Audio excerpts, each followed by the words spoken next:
देश में लोकसभा चुनाव के लिए मतदान खत्म हो चुका है और शनिवार को ही एग्जिट पोल जारी हो चुके हैं। अगर एग्जिट पोल पर विश्वास किया जाए तो संकेत मिलता है कि बीजेपी के नेतृत्व वाला एनडीए लोकसभा चुनावों में भारी बहुमत के साथ हैट्रिक जीत की ओर अग्रसर है और केंद्र में सत्तारूढ़ पार्टी कई राज्यों में अपने प्रदर्शन में सुधार करेगी।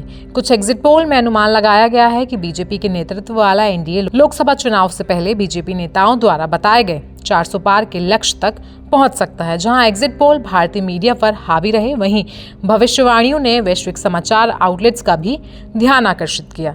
न्यूयॉर्क टाइम्स से लेकर अल जजीरा तक काफी सारे ग्लोबल मीडिया ने एग्जिट पोल पर बड़े बड़े हेडलाइंस दिए। बात करें पाकिस्तानी मीडिया की तो पाकिस्तान के जियो टीवी ने अपनी रिपोर्ट में लिखा है, मतदान खत्म होने के बाद पीएम मोदी ने अपनी पहली टिप्पणी में एग्जिट पोल का जिक्र किए बिना जीत का दावा किया। जियो ने इस रिपोर्ट में पीएम मोदी के उन ट्वीट्स का जिक्र किया जिसमें उन्होंने विश्वास जताया है कि एक बार फिर एनडीए की सरकार बनने वाली है। इसके अलावा भी इसने रिपोर्ट में कहा है कि एग्जिट पोल सही नहीं हो सकते हैं। रिपोर्ट में कहा गया है कि 1.4 अरब लोगों को बहुसंख्यक हिंदुओं के देश में मतदाताओं के लिए बेरोजगारी और महंगाई प्रमुख चिंताएं हैं। वहीं अगर हम चीनी मीडिया की बात करें तो चीन के ग्लोबल टाइम्स ने अपने लेख में लिखा है कि सर्वे से पता चल रहा है भारत के प्रधानमंत्री नरेंद्र मोदी के तीसरे कार्यकाल में जीतने की संभावना है। इस पर चीनी एक्सपर्ट्स का कहना है कि मोदी समग्र घरेलू और विदेश नीतियां पहले की तरह ही बनाए रखेंगे। वो भारत की आर्थिक वृद्धि को बढ़ावा देने की कोशिश जारी रखेंगे। अब हम इंटरनेशनल मीडिया की हेडलाइंस पर एक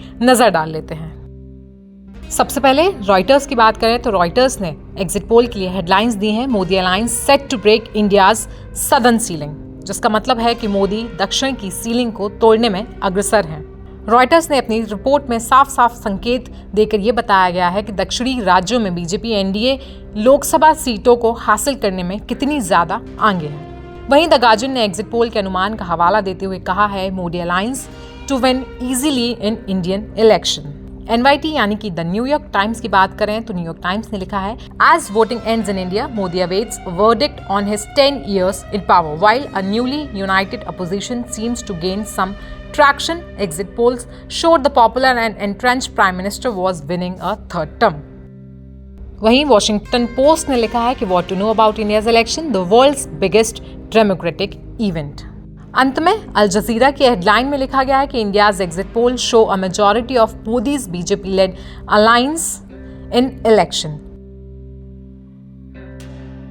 आपको बता दें कि देश में 4 जून को काउंटिंग होनी है और 4 जून को यह तय हो जाएगा कि देश में आखिरकार फिर से एनडीए की सरकार आने वाली है या नहीं। तब तक के लिए देखते रहें आप जनसत्ता।